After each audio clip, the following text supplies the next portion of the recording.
ਕੁਝ ਦਿਨ ਪਹਿਲਾਂ ਹੀ ਰਾਜੂ ਤੇ ਕਵਿਤਾ ਦਾ ਵਿਆਹ ਹੋਇਆ ਸੀ। ਉਹ ਆਪਣੀ ਨਵੀਂ ਜ਼ਿੰਦਗੀ ਤੋਂ ਬਹੁਤ ਖੁਸ਼ ਸਨ। ਰਾਜੂ ਨਵੇਂ ਜ਼ਮਾਨੇ ਦੇ ਮਾਡਲ ਦਾ ਲੜਕਾ ਸੀ ਤੇ ਕਵਿਤਾ ਬਹੁਤ ਸੰਸਕਾਰੀ ਲੜਕੀ ਸੀ। ਫਿਰ ਇੱਕ ਦਿਨ ਰਾਜੂ ਦੀ ਮਾਂ ਕਵਿਤਾ ਦੀ ਸੱਸ ਰਾਜੂ ਨੂੰ ਕਹਿੰਦੀ ਹੈ ਕਿ ਹੁਣੇ ਤਾਂ ਤੁਹਾਡਾ ਵਿਆਹ ਹੋਇਆ ਹੈ, ਤੂੰ ਆਪਣੀ ਬਹੂ ਨੂੰ ਕਿਤੇ ਘੁੰਮਣ ਲਈ ਲੈ ਜਾ। ਤੁਹਾਡੀ ਤਾਂ ਉਮਰ ਹੈ ਘੁੰਮਣ ਫਿਰਨ ਦੀ, ਤੇ ਫਿਰ ਹਨੀਮੂਨ ਤੋਂ ਆ ਕੇ ਸਾਨੂੰ ਪੋਤਾ ਪੋਤੀ ਦੀ ਖੁਸ਼ਖਬਰੀ ਦੇਣਾ। ਆਪਣੀ ਸੱਸ ਦੀ ਗੱਲ ਸੁਣ ਕੇ ਕਵਿਤਾ ਸ਼ਰਮਾ ਜਾਂਦੀ ਹੈ ਤੇ ਰਾਜੂ ਕਹਿੰਦਾ ਹੈ ਅਸੀਂ ਦੋਨੋਂ ਕੱਲ ਹਨੀਮੂਨ ਤੇ ਜਾ ਰਹੇ ਹਾਂ, ਤੇ ਫਿਰ ਦੋਨੋਂ ਅਗਲੇ ਹੀ ਦਿਨ ਹਨੀਮੂਨ ਲਈ ਨਿਕਲ ਜਾਂਦੇ ਹਨ। ਸੱਸ ਤੇ ਸਹੁਰਾ ਇਕੱਲੇ ਰਹਿ ਜਾਂਦੇ ਹਨ ਤੇ ਦੋਨੋਂ ਆਪਣਾ ਬਚਪਨ ਯਾਦ ਕਰਦੇ ਹਨ ਤੇ ਰੋਮਾਂਟਿਕ ਗੱਲਾਂ ਵੀ ਕਰਦੇ ਹਨ। ਫਿਰ ਕੁਝ ਦਿਨਾਂ ਬਾਅਦ ਕਵਿਤਾ ਤੇ ਰਾਜੂ ਹਨੀਮੂਨ ਤੋਂ ਵਾਪਸ ਆ ਜਾਂਦੇ ਹਨ। ਕੁਝ ਦਿਨਾਂ ਬਾਅਦ ਹੀ ਰਾਜੂ ਦੀ ਮਾਂ ਦੀ ਸਿਹਤ ਖਰਾਬ ਹੋ ਜਾਂਦੀ ਹੈ। ਸੱਸ ਤੇ ਸਹੁਰਾ ਡਾਕਟਰ ਕੋਲ ਜਾਂਦੇ ਹਨ।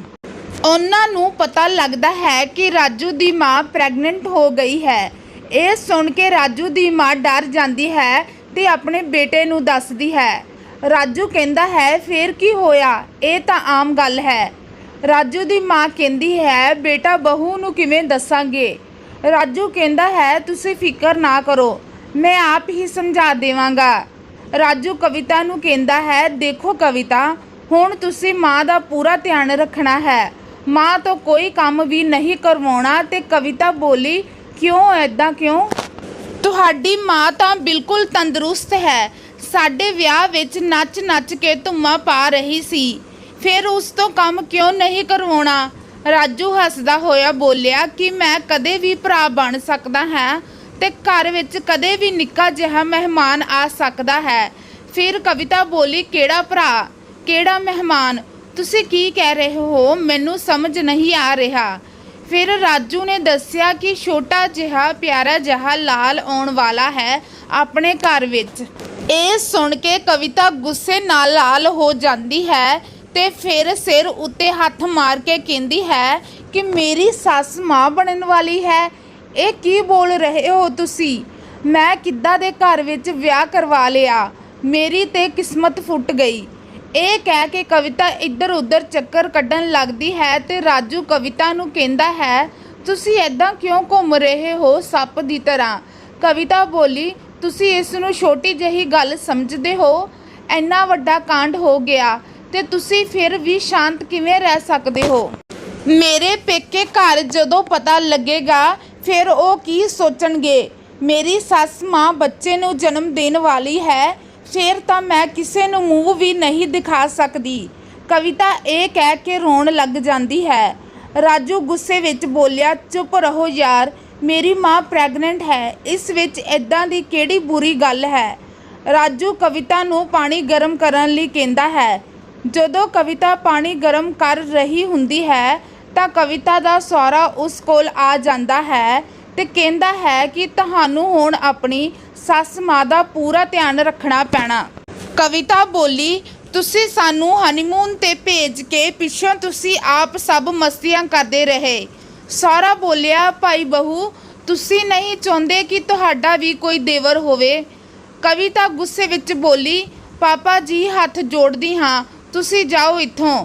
ਕਵਿਤਾ ਆਪਣੀ ਮਾਂ ਲਈ ਪਾਣੀ ਲੈ ਕੇ ਗਈ ਤੇ ਮਾਂ ਨੂੰ ਜਾ ਕੇ ਕਹਿੰਦੀ ਹੈ ਕਿ ਤੁਹਾਨੂੰ ਇਸ ਉਮਰ ਵਿੱਚ ਆਪਣੇ ਪੋਤਾ ਪੋਤੀ ਦਾ ਸੁਪਨਾ ਦੇਖਣਾ ਚਾਹੀਦਾ ਸੀ, ਤੁਸੀਂ ਆਪਣੇ ਮਾਂ ਬਣਨ ਦਾ ਸੁਪਨਾ ਦੇਖ ਰਹੇ ਹੋ।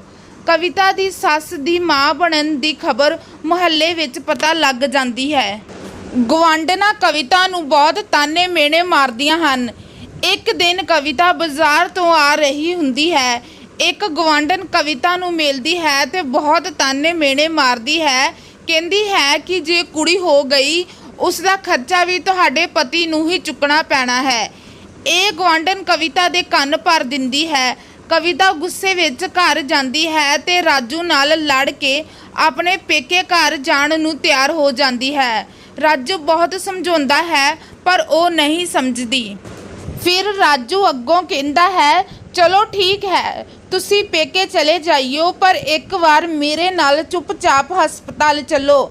ਕਵਿਤਾ ਰਾਜੂ ਨਾਲ ਹਸਪਤਾਲ ਵਿੱਚ ਚਲੇ ਜਾਂਦੀ ਹੈ। ਰਾਜੂ ਕਵਿਤਾ ਨੂੰ ਇੱਕ ਬਜ਼ੁਰਗ ਔਰਤ ਨਾਲ ਮਿਲਾਉਂਦਾ ਹੈ ਤੇ ਉਹ ਔਰਤ ਦੱਸਦੀ ਹੈ ਕਿ ਔਰਤ ਕਿਸੇ ਵੀ ਉਮਰ ਵਿੱਚ ਗਰਭਵਤੀ ਹੋ ਸਕਦੀ ਹੈ। ਜੇ ਕਿਸੇ ਦਾ ਘਰ ਗਰਭਵਤੀ ਹੋ ਕੇ ਵਸਦਾ ਹੋਵੇ ਤਾਂ ਕਿਸੇ ਵੀ ਉਮਰ ਵਿੱਚ ਗਰਭਵਤੀ ਹੋਣਾ ਕੋਈ ਗਲਤ ਨਹੀਂ ਹੁੰਦਾ। ਇਸ ਲਈ ਸਾਨੂੰ ਲੋਕਾਂ ਦੀਆਂ ਗੱਲਾਂ ਵਿੱਚ ਨਹੀਂ ਆਉਣਾ ਚਾਹੀਦਾ। ਕਵਿਤਾ ਸਮਝ ਜਾਂਦੀ ਹੈ ਤੇ ਰਾਜੂ ਨਾਲ ਆਪਣੇ ਘਰ ਵਾਪਸ ਆ ਜਾਂਦੀ ਹੈ। ਫਿਰ ਆਪਣੀ ਸੱਸ ਮਾਂ ਦਾ ਪੂਰਾ ਧਿਆਨ ਰੱਖਦੀ ਹੈ। ਜਦੋਂ ਇਹ ਗੱਲ ਕਵਿਤਾ ਦੀ ਮਾਂ ਨੂੰ ਪਤਾ ਲੱਗਦੀ ਹੈ ਤਾਂ ਉਹ ਗੁੱਸੇ ਵਿੱਚ ਕਵਿਤਾ ਦੇ ਸਹੁਰੇ ਘਰ ਆਉਂਦੀ ਹੈ ਤੇ ਇਹ ਰਾਜੂ ਦੀ ਮਾਂ ਨੂੰ ਬਹੁਤ ਬੁਰਾ ਚੰਗਾ ਬੋਲਦੀ ਹੈ ਤੇ ਕਵਿਤਾ ਨੂੰ ਆਪਣੇ ਨਾਲ ਪੇਕੇ ਘਰ ਜਾਣ ਨੂੰ ਕਹਿੰਦੀ ਹੈ। ਫਿਰ ਕਵਿਤਾ ਕਹਿੰਦੀ ਹੈ, ਨਹੀਂ ਮਾਂ, ਇਸ ਵਿੱਚ ਕੁਝ ਵੀ ਗਲਤ ਨਹੀਂ ਹੈ। ਇਹ ਕਿਸ ਕਿਤਾਬ ਵਿੱਚ ਲਿਖਿਆ ਹੈ ਕਿ ਇਸ ਉਮਰ ਵਿੱਚ ਮਾਂ ਬਣਨਾ ਗਲਤ ਹੈ। ਅਖੀਰ ਵਿੱਚ ਕਵਿਤਾ ਦੀ ਮਾਂ ਵੀ ਗੱਲ ਸਮਝ ਜਾਂਦੀ ਹੈ ਤੇ ਥੋੜੇ ਦਿਨਾਂ ਬਾਅਦ ਕਵਿਤਾ ਦੀ ਸੱਸ ਮਾਂ ਕੋਲ ਹਸਪਤਾਲ ਵਿੱਚ ਬੇਟੀ ਹੋ ਜਾਂਦੀ ਹੈ ਤੇ ਰਾਜੂ ਉਸ ਨੂੰ ਗੋਦੀ ਚੁੱਕ ਕੇ ਖਿਡਾ ਰਿਹਾ ਹੁੰਦਾ ਹੈ। ਕਵਿਤਾ ਕਹਿੰਦੀ ਹੈ, ਮੈਂ ਵੀ ਗੋਦੀ ਚੁੱਕਣਾ ਹੈ, ਮੈਨੂੰ ਵੀ ਖਿਡਾਉਣ ਦੇਵੋ। ਇਸ ਤਰ੍ਹਾਂ ਉਹ ਵਧੀਆ ਜ਼ਿੰਦਗੀ ਬਤੀਤ ਕਰਨ ਲੱਗਦੇ ਹਨ। ਦੋਸਤੋ, ਇਸ ਵੀਡੀਓ ਬਾਰੇ ਤੁਹਾਡੇ ਕੀ ਵਿਚਾਰ ਹਨ? ਕੀ ਤੁਸੀਂ ਵੀ ਰਾਜੂ ਦੀ ਸੋਚ ਨਾਲ ਸਹਿਮਤ ਹੋ?